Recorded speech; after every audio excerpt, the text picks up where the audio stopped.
ఈ అతి కీలకమైన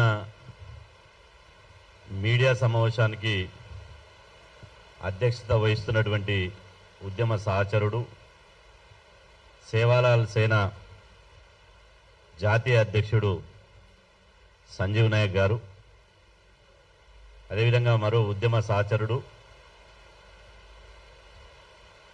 మాలమానాడు మాల సంఘాల జేఏసీ చైర్మన్ మందాల భాస్కర్ గారు, అదేవిధంగా ఎంఎస్ఎఫ్ జాతీయ అధ్యక్షులు సోమశేఖర్ మాదిగ గారు, ఇక మిగతా అన్న రాములు యాదవ్ అన్న, కుల్కచర్ల శ్రీనివాస్ గారు, ఎరకల సంఘం నాయకులు కోనేటి నరసింహ గారు, రాష్ట్ర అధ్యక్షుడు హుస్సేన్ నాయక్ గారు, చెరుకు రామచంద్రన్ గారు, బేర బాలకృష్ణ గారు, జాదుల లింగం గారు, కిషన్ నాయక్ గారు, ఇంకా అనేక ఎస్సీ ఎస్టీ బీసీ ప్రజా సంఘాలు ఈ మీడియా సమావేశంలో పాల్గొనడం జరుగుతుంది. ఈరోజు ఇప్పటిదాకా మా సోదరులు మాట్లాడారు. ఆ విషయాలను మాట్లాడకుండా ప్రధానంగా ఈ సబ్జెక్ట్ అంతా మీరు విన్నారు.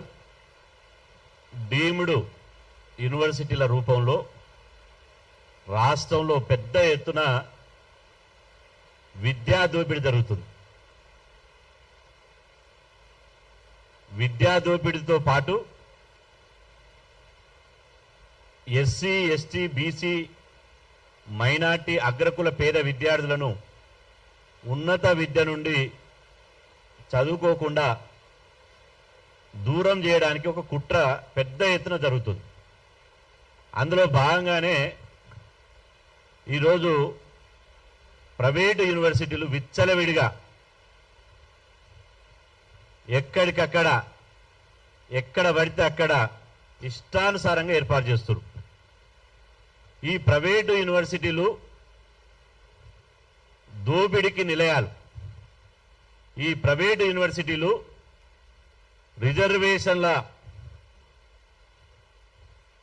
రిజర్వేషన్లు అమలు చేయకుండా చేసేటువంటి రిజర్వేషన్ వ్యతిరేక కేంద్రాలు. అదేవిధంగా పేద ప్రజలను ఫీజుల రూపంలో జలిగల్లాగా రక్తాన్ని పీల్చి పిప్పి చేసేటువంటి దోపిడికి పర్యాయపదం ఈ ప్రైవేట్ యూనివర్సిటీలు. వీటికి ప్రైవేట్ యూనివర్సిటీల మీద ప్రభుత్వ అజమాయిషీ లేదు. ప్రైవేటు యూనివర్సిటీల మీద ఒక వ్యవస్థ నియంత్రణ లేదు. ప్రైవేటు యూనివర్సిటీలకు ఒక నియంత్రణ లేదు. ప్రైవేటు యూనివర్సిటీలు దోసుకోవడం, ఆ దోపిడీ సొమ్ముతోటి రాజకీయాల్లోకి వెళ్ళడం, ఆ యూనివర్సిటీలకు రక్షణగా రాజకీయాలను అడ్డం పెట్టుకొని ఇవాళ విద్యా దోపిడీకి పాల్పడుతున్నారు. నిజంగా ఒక విద్యా సంస్థ, ఒక ప్రభుత్వ పాఠశాల, ఒక ప్రైవేట్ పాఠశాల ఉంటే ఆ ప్రభుత్వ నియంత్రణ ఉంటుంది. ప్రైవేటు పాఠశాలలో, ప్రైవేటు కాలేజీల్లో, ప్రైవేటు ప్రొఫెషనల్ కాలేజీల్లో ఇన్ని సీట్లే ఉండాలి, ఇంత ఫీజే తీసుకోవాలి, ఇంత ఫ్యాకల్టీ ఉండాలి, ఇన్ని గజాల భూమి ఉండాలి, ఇన్ని ఎకరాల భూమి ఉండాలి, ఫైర్ సేఫ్టీ ఉండాలి, దీనికి పర్మిషన్లు ఉండాలి అనేది ఉంటుంది. కానీ ప్రైవేటు యూనివర్సిటీలకు, డీమ్డ్ యూనివర్సిటీలకు ఇవేమీ లేవు. ఈ ప్రైవేటు యూనివర్సిటీలు 3 రకాలుగా దోపిడీ గురి చేస్తున్నారు. ఒకటి, రిజర్వేషన్ను, ఎస్సీ ఎస్టీ బీసీ రిజర్వేషన్లను అమలు చేయకుండా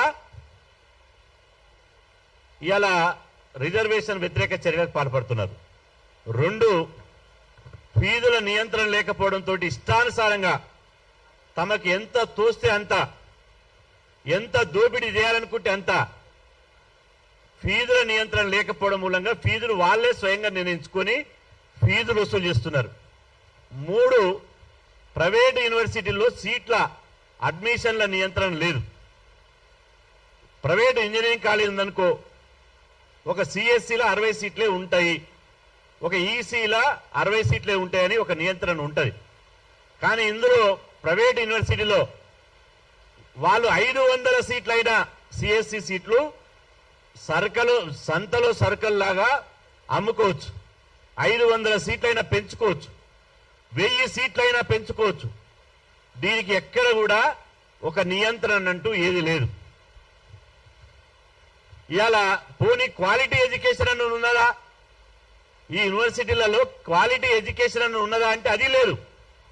క్వాలిటీ ఎడ్యుకేషన్ ఎందుకు లేదు అంటే, ఇంతకుముందు మా సంజీవ్ నాయక్ భాస్కర్ గారు చెప్పినట్టు వాళ్ళ ఎగ్జామ్స్ వాళ్ళే కండక్ట్ చేసుకుంటారు, వాళ్ళ పేపర్లు వాళ్ళే దిద్దుకుంటారు, వాళ్ళ మార్కులు వాళ్ళే వేసుకుంటారు.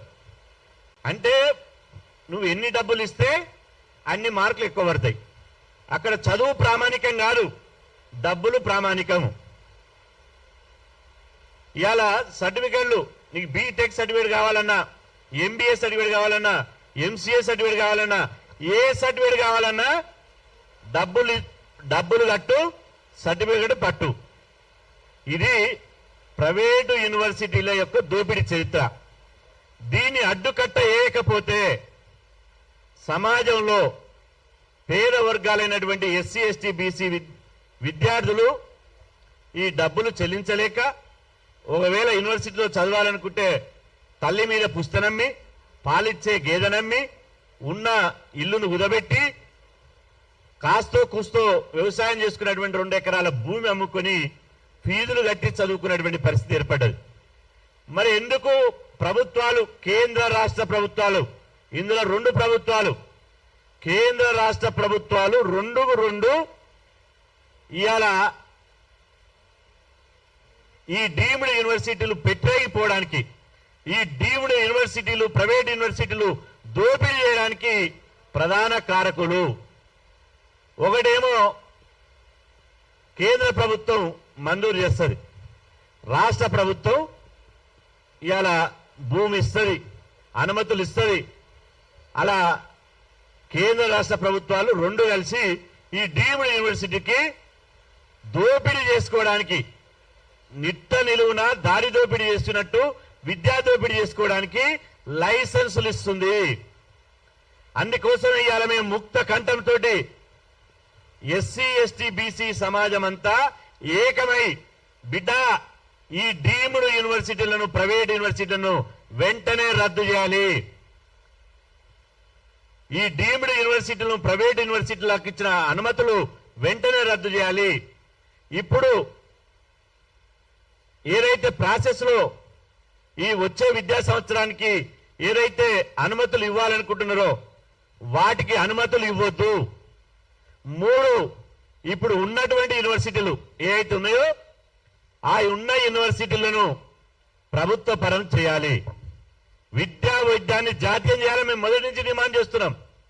ఇదే వేరే దేశాల్లో ఇట్లా విద్య దోపిడీ చేసి పేదల రక్తం దారిగితే వీళ్ళని ఉరి తీసేవాళ్ళు, నడి బజార్లో పెట్టి ఉరి తీసేటోళ్ళు. కానీ ఇక్కడ మా రక్తం దాగి, మా డబ్బులు గుంజుకొని, మా విద్యార్థుల భవిష్యత్తు చెలగాటమాడి, మా రిజర్వేషన్ కొల్లగొట్టినటువంటి ఈ బడాబాబుల భర్తం పట్టడానికే ఇవాళ ఎస్సీ ఎస్టీ బీసీ సంఘాలు రోడ్ల మీదకి రావాల్సినటువంటి అవసరాన్ని గుర్తించి ఒక ఉద్యమ కార్యాచరణ ఇవాళ ఈ డీమ్డ్ యూనివర్సిటీలను రద్దు చేయాలని ఒక పెద్ద ఎత్తున ఉద్యమం తీసుకుని భవిష్యత్ కార్యాచరణను రూపొందించడానికి, ఢిల్లీలో ఏ విధంగా అయితే నీట్ పేపర్ లీకేజీలకు కారణమైనటువంటి వాళ్ళను ఏ విధంగానైతే శిక్షించాలని చెప్పి జంజీ ఉద్యమం మొదలైందో, కాక్రోజ్ పార్టీ ఎట్లయితే నేతృత్వం వహించిందో, ఇక్కడ కూడా ఈ డీమ్డ్ యూనివర్సిటీల మీద, విద్యా దోపిడీ మీద, ప్రైవేటు విద్యా వ్యవస్థ మీద, అదేవిధంగా సామాజిక దోపిడీ మీద ఇవాళ తెలంగాణలో మరొక జంజీ ఉద్యమాన్ని మొదలు పెట్టడానికే ఈ మీడియా సమావేశాన్ని ఏర్పాటు చేశామని చెప్పి సందర్భంగా తెలియజేస్తున్నా. ఈ రోజు అందుకోసం మేధావులు, సామాజికవేత్తలు, విద్యావేత్తలు, ప్రజాప్రతినిధులు, వివిధ రాజకీయ పార్టీ ఉన్నటువంటి నాయకులు, ప్రజా సంఘాలు, SC ST BC minority EBC సంఘాలందరినీ కలుపుకొని హైదరాబాద్ లో ఇవాళ 13వ తేదీన హైదరాబాద్ లోని జలవిహార్లో ఇవాళ ఈ విద్యా దోపిడీ డీమ్డ్ యూనివర్సిటీలో అనుమతులు భవిష్యత్తు ఉద్యమ కార్యాచరణ మీద మేము విస్తృత స్థాయి సమావేశాన్ని ఏర్పాటు చేస్తున్నాం. ఆ సమావేశంలో తెలంగాణ రాష్ట్రంలో ఈ యూనివర్సిటీల మీద ఏ విధంగా మా పోరాటం ఉండాలో ఖచ్చితంగా అందరు మేధావుల అభిప్రాయాలు తీసుకొని ఒక ఉద్యమ కార్యాచరణ తీసుకుంటామని చెప్పి సందర్భంగా తెలియజేస్తూ చివరిగా మేము ఒకటే డిమాండ్ చేస్తున్నాం. ఈ రోజు ఈ డీమ్డ్ యూనివర్సిటీల ఓనర్లు ఎవరు? ఈ డీమ్డ్ యూనివర్సిటీలు పెట్టిన వాళ్ళు ఎవరు? ఒక్కొక్కరు అనురాగ్ ఇంజనీరింగ్ కాలేజ్ పోయి అనురాగ్ యూనివర్సిటీ అవుతుంది, విజ్ఞాన్ కాలేజ్ పోయి విజ్ఞాన్ యూనివర్సిటీ అవుతుంది, మల్లారెడ్డి కాలేజ్ పోయి మల్లారెడ్డి యూనివర్సిటీ అవుతుంది. అదేవిధంగా ఇట్లా చెప్పుకుంటూ పోతే ఎన్ని కాలేజీలు, ఎంత దోపిడీ, దారి దోపిడీ దొంగలు లెక్క ఒక్కటే పేదల నెత్తురు దాగనీకి ఇవాళ హైదరాబాద్ లో Mahindra university, SR university, Woxsen university, Kaveri university, సిఎంబెస్ skill professional university, Guru Nanak university, CVR university, Srinidhi university, NICMAR university, Malla Reddy university, ఇవాళ ఇన్ని యూనివర్సిటీలు. ఇంకా ఒకటి రాయలేదు, అమిట్ యూనివర్సిటీ శంషాబాద్ దగ్గర అమిట్ యూనివర్సిటీ అనేది ఇంకొకటి వచ్చింది. మా భూములు అమిట్ యూనివర్సిటీకి భూములు వాళ్ళు ఇచ్చారు, మా బీసీ ఎస్సీ ఎస్టీలు ఇచ్చారు. మల్లారెడ్డి యూనివర్సిటీ 6,000 ఎకరాలు ఎట్లొచ్చినాయి మల్లారెడ్డికి? 6,000 ఎకరాలు మల్లారెడ్డికి ఎక్కడి నుంచి వచ్చింది? ఎవరి తాత జాగీరు? మా యొక్క భూములు కబ్జా చేసి మా భూములు గుంజుకొని ప్రభుత్వం ద్వారా దొంగగా ఇవాళ అనుమతులు తీసుకొని ఇవాళ యూనివర్సిటీలు పెడతారా బిడ్డ? మీరు పెట్టి రాజకీయాలలో ఈ అవినీతి సొమ్ము, దొంగ సొమ్ము, లంచగొండి సొమ్మును ఇవాళ పేద విద్యార్థుల దగ్గర పీల్చి పిప్పి చేసి వసూలు చేసిన సొమ్మును రాజకీయాల్లో పెట్టుబడి పెట్టి సీఎంలను పిఎంలను ఇవాళ మస్మరించి మచ్చగా చేసుకుని మీరు విచ్చలవిడిగా ఇంజనీరింగ్ కాలేజీలు, అదేవిధంగా ప్రొఫెషనల్ కాలేజీలు, మెడికల్ కాలేజీలు, నర్సరీ కాలేజీలు, యూనివర్సిటీలు తీసుకొచ్చి అలా దోపిడీ చేస్తారా? మీ సంగతి తెలుసాం. రాజకీయ పార్టీలు కూడా మేము చివరిగా డిమాండ్ చేస్తున్నాం, మీకు నిజంగా చిత్తశుద్ధి ఉంటే ఈ ప్రైవేటు యూనివర్సిటీలను పెట్టి దోపిడీ చేస్తున్నటువంటి ఈ నాయకులను మీ పార్టీలకు వెళ్ళి బహిష్కరించండి, మీ పార్టీలకు వెళ్ళి వాళ్ళని వెలివేయండి. కానీ రాజకీయ పార్టీల వైఖరి ఎట్టుందంటే కిందంగా గిచ్చుతారు, మీరంగా నవ్వు అంటారు. పేదవాడు చదువుకోలేకపోతున్నారు, విద్యా వైద్యం జాతీయం కావాలంటారు. ఈ యూనివర్సిటీలు పెట్టినటువంటి దోపిడీ చేసిన వాళ్ళందరినీ పార్టీ కండువ కప్పి వాళ్ళకు మంత్రి పదవులు, ఎమ్మెల్యే పదవులు, చైర్మన్ పదవులు, రాజ్యసభ సీట్లు, ఎవడు ఎక్కువ డబ్బు తూకం ఇస్తే వానికి ఇస్తున్నారు. అంటే ఈ దోపిడీ చేయడానికి ప్రధాన కారణం రాజకీయ పార్టీల నేతలే. కాబట్టి ఈ అవినీతిలో కూడా వాళ్లకు భాగస్వామ్యం ఉంది. కాబట్టి విద్యార్థి యువకులకు మేమందరం మీకు ఒక విజ్ఞప్తి చేస్తున్నాం, మరో జంజీ ఉద్యమాన్ని మొదలు పెట్టాలని మేము నిర్ణయించుకున్నాం. ఓన్లీ ఇక్కడ కులం లేదు, మతం లేదు, ఏది లేదు, పేదరికం ఆధారంగానే ఈ జంజీ ఉద్యమాన్ని పేద విద్యార్థులకు మంచి క్వాలిటీ ఎడ్యుకేషన్, ఫ్రీ ఎడ్యుకేషన్ ఇవ్వాలనే ఒక కాన్సెప్ట్ తోటి ఈ ఉద్యమాన్ని మొదలు పెట్టాలని మేము నిర్ణయం తీసుకున్నాం. ఖచ్చితంగా తెలంగాణలో జంజీ ఉద్యమాన్ని మొదలు పెట్టడానికి విద్యార్థులు